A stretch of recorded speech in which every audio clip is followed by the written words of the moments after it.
Bharatiya Janata party की एक बड़ी बात यह रही है कि उसने नए चेहरों पर दांव लगाने से कभी गुरेज नहीं किया। विधानसभा चुनावों के बाद नए मुख्यमंत्री जब बने उससे यह बात साबित भी होती है।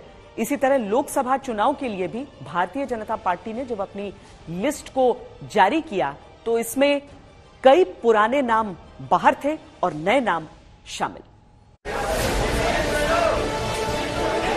बीजेपी चुनावों में नए चेहरों को मौका देने से पीछे नहीं हटती है। पिछले कई रिकॉर्ड्स ने यह साबित किया है। मध्य प्रदेश, राजस्थान और छत्तीसगढ़ में कई पुराने नेताओं को न लाकर नए नेताओं को मुख्यमंत्री की कुर्सी सौंपी। लोकसभा चुनाव के लिए भी बीजेपी ने यही किया है। 195 उम्मीदवारों का ऐलान करके 2024 के लिए चुनावी रणभेरी बीजेपी ने बजा दी।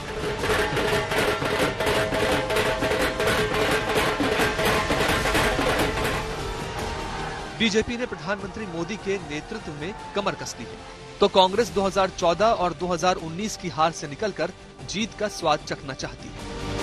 बीजेपी की पहली लिस्ट जारी होने के बाद देर से ही सही कांग्रेस ने भी अपनी पहली लिस्ट जारी कर दी। अच्छा लिस्ट है, तगड़ा लिस्ट है, हमारे बड़े वरिष्ठ नेता लड़ रहे हैं, तगड़ा लिस्ट है। और पर ये पहली सूची है और तो और कई नाम आने वाले हैं, कई और राज्यों के नाम आने वाले हैं। एक प्रथा के अनुसार ये नाम की घोषणा हो रही है।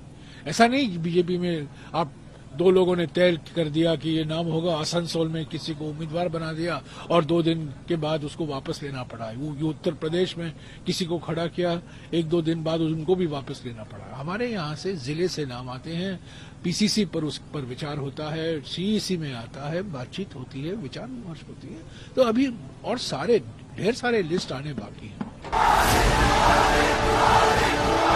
प्रधानमंत्री नरेंद्र मोदी ने इस चुनाव में बीजेपी के लिए 370 सीटों पर जीत का टारगेट सेट किया है। पार्टी नेतृत्व भी इस लक्ष्य को हासिल करने में कोई कोर कसर छोड़ना नहीं चाहता। बीजेपी ने 195 उम्मीदवारों की लिस्ट में मौजूदा सांसदों में से करीब 20% को खराब प्रदर्शन और जीत की कम संभावनाओं के चलते टिकट नहीं दिया है। इसके अलावा विवादित बयानबाजी को लेकर सुर्खियों में आए सांसदों को भी झटका लगा है। 16 राज्य और 2 केंद्र शासित प्रदेश में से 195 सीट्स का निर्णय हुआ। उसमें माननीय प्रधानमंत्री जी वाराणसी से चुनाव लड़ेंगे। लेकिन हर जगह बात आसानी से बन रही है ऐसा भी नहीं है। बिहार और महाराष्ट्र में अभी भी पेंच फंसा हुआ है। चुनावों से एन पहले भी बीजेपी देश भर में नए नए साथियों को अपने साथ लाने की कोशिश में लगी हुई है। लेकिन इसके साथ ही 2 ऐसे राज्य हैं जहां पर अभी स्थिति पूरी तरीके से स्पष्ट नहीं है।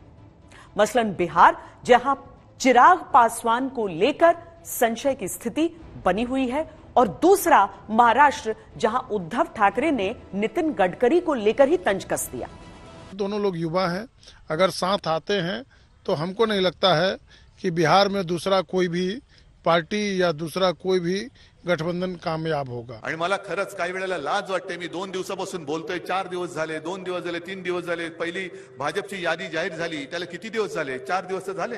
पण ज्यांनी भाजपा रुजवण्यासाठी इकडे खस्ता खाल्ल्या, ते मेहनत करत होते, त्या नितीन गडकरींचं नाव त्याच्यामध्ये नाही। अहो नितीनजी सोडून द्या भाजपा, राह उभे, आम्ही महाविकास आघाडीकडनं तुम्हाला निवडून आणतो। बिहार में एनडीए का कुनबा बड़ा है। इसमें 6 दल शामिल हैं। पिछले लोकसभा चुनाव में बीजेपी और जेडीयू ने बराबर 17 सीटों पर और 6 सीट पर एलजेपी ने चुनाव लड़ा था। लेकिन इस बार फॉर्मूला तय नहीं हो पा रहा है। महाराष्ट्र में भी एनडीए के साथ इस बार उद्धव ठाकरे वाली शिवसेना नहीं है, एकनाथ शिंदे के साथ गठबंधन है। महाराष्ट्र में अजीत पवार की भी पार्टी है एनडीए में, इसलिए यहाँ भी सीटें तय नहीं हो पा रही।